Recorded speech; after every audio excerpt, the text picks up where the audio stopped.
भाई और भाभी को पता चला कि छोटी बहन को अभी अभी $2 लाख का बोनस मिला है, इसलिए उन्होंने जानबूझकर ज्वेलरी स्टोर में सबसे बड़ी हीरे की अंगूठी चुनी। लेकिन जब भाभी ने उस महिला को मोबाइल ट्रांसफर से पैसे देने की याद दिलाई तो उसने हैरान होने का नाटक किया और कहा कि पैसे तो कल ही एक कार खरीदने में खर्च हो गए। उसने आगे कहा कि उसके पास अभी $10 भी नहीं है। ये कहने के बाद उसने अपनी भाभी को अपना फोन भी दिखाया। माँ बहुत गुस्सा हो गई और उसे फिजूल खर्ची करने के लिए डांटा। लेकिन उस महिला ने कहा कि वह कार उसके भाई और भाभी के लिए शादी का तोहफा थी। उसने अपनी भाभी से यह भी कहा कि अगर वे सच में अंगूठी के पैसे नहीं दे सकते तो वे कार वापस कर सकते हैं। लेकिन भाभी कार को छोड़ने के लिए तैयार नहीं थी। तब उस महिला ने एक मासूम और दुखी चेहरा बना लिया। माँ इतनी गुस्सा हो गई कि उन्हें सांस लेना भी मुश्किल हो गया। ये देखकर वह महिला जल्दी से अपनी माँ को सांत्वना देने गई। तभी अचानक भाई ने उसे डांटा। उसने पूछा कि उसने उनसे बिना बात किए कार क्यों खरीदी। उसने यह भी पूछा कि अब वे क्या करेंगे जब पैसे देने के लिए कोई पैसा ही नहीं बचा है। उस महिला के पास भाई से यह पूछने के अलावा कोई चारा नहीं था कि उसने उसे पहले क्यों नहीं बताया। फिर उसने कहा कि वह अब कुछ नहीं कर सकती। उसी समय स्टोर मैनेजर ने पूछा कि इस जोड़े का क्या मतलब है। उस महिला ने जल्दी से समझाया कि वह अंगूठी खरीदना नहीं चाहती थी। भाभी ने भी कहा कि अब उन्हें अंगूठी नहीं चाहिए। लेकिन स्टोर मैनेजर ने उनसे कहा कि अगर वे पैसे नहीं देंगे तो वे यहाँ से बाहर नहीं जा सकते।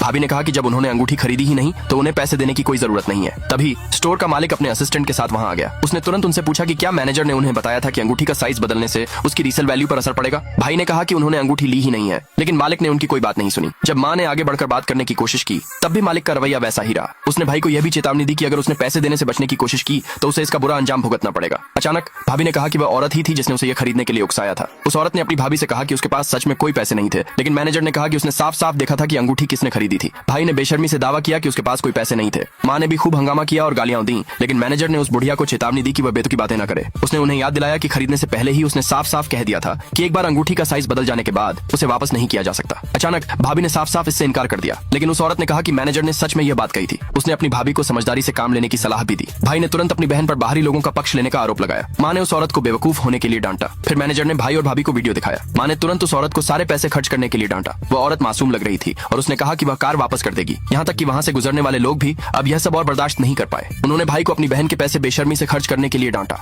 मालिक ने तुरंत उनसे पूछा कि क्या वे सबूत सामने होने पर भी अपनी गलती मानते हैं। अचानक भाई ने उस औरत को बिना उन्हें बताए पैसे खर्च करने के लिए डांटा। उस औरत के पास अपनी गलती मानने के अलावा कोई चारा नहीं था। लेकिन मैनेजर ने कहा कि वह औरत गलत नहीं थी। उसने कहा कि जिस पैसे को उस औरत ने इतनी मेहनत से कमाया था उसे उन लोगों पर खर्च नहीं किया जाना चाहिए। अगले भाग के लिए नीचे कमेंट में यस लिखे।